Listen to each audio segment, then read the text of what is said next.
আমাদের রায়কে হাইজ্যাক করা হয়েছে, ডাকাতি করা হয়েছে এবং ইতিমধ্যেই তার রাজসাক্ষীও পাওয়া গেছে। তার ব্যক্তির এবং লিঙ্গের পরিবর্তন করার জন্য যুদ্ধ করে নাই, লড়াই করে নাই। এই সংসদ মানুক আর না মানুক, গণভোটের রায় আমরা বাস্তবায়ন করবো, আদায় করে ছাড়বো ইনশাআল্লাহ। আমরা হার পক্ষে ছিলাম, আমরা হার পক্ষে আছি।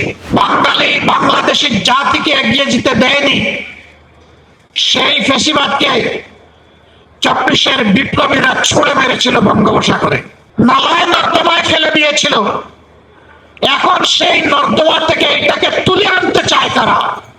আমরা বিশ্বাস করি এই প্রজন্ম যথাযথভাবে ফ্যাসিবাদের বিরুদ্ধে এখনো তাদের অবস্থান স্পষ্ট।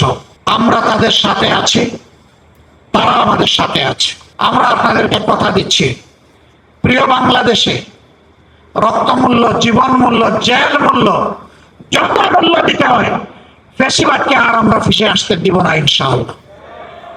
এবং এই লড়াই কোনো দলের জন্য নয়, গোষ্ঠীর জন্য নয়, ব্যক্তির জন্য। মদ জায়গায় থাকবে আর শুধু বোতল পরিবর্তন করা হবে, এটা আমরা চাই। আমাদের এই জেনজিরা একজনকে সরাইয়া আর একজনকে বসানোর জন্য এখানে আন্দোলন করে নাই। তার ব্যক্তির এবং লিঙ্গের পরিবর্তন করার জন্য যুদ্ধ করে নাই, লড়াই করে নাই।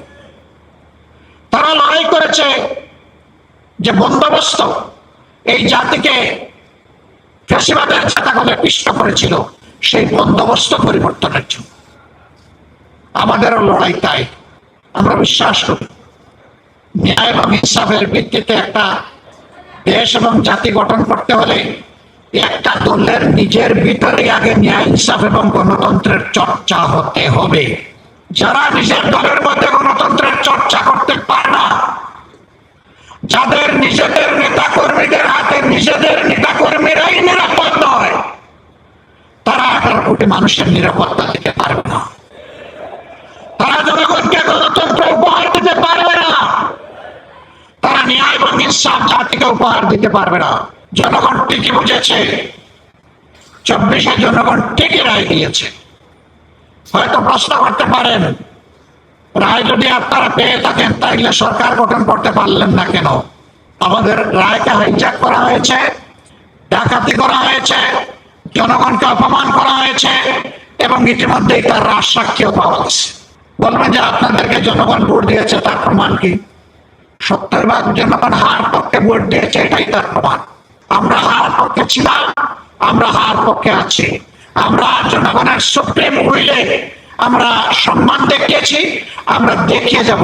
এই সংসদ মানুক আর না মানুক, গণভোটের রায় আমরা বাস্তবায়ন করবো, আদায় করে ছাড়বো ইনশাআল্লাহ। গত 10 দিন জনগণকে সাথে নিয়ে প্রথম কর্মসূচি বাস্তবায়ন হয়েছে। এটা শুরু। এর ভিতর দিয়ে ইনশাআল্লাহ যে আন্দোলন গড়ে উঠবে, এটা কোনো দল, ব্যক্তি, গোষ্ঠীর জন্য হবে না, এটা হবে 18 কোটি মানুষের জন্য। আমরা 77 জন যারা আপনাদের হয়ে সংসদের ভিতরে ঢুকেছি, আমরা 77 জন 18 কোটি মানুষকেও পাহারা দেব। আর সংসদের ভিতরে জাতির কপাল নিয়ে কেউ ডাকাতি বা সিনিমিনি করতে না পারে, তারও পাহারা দেব।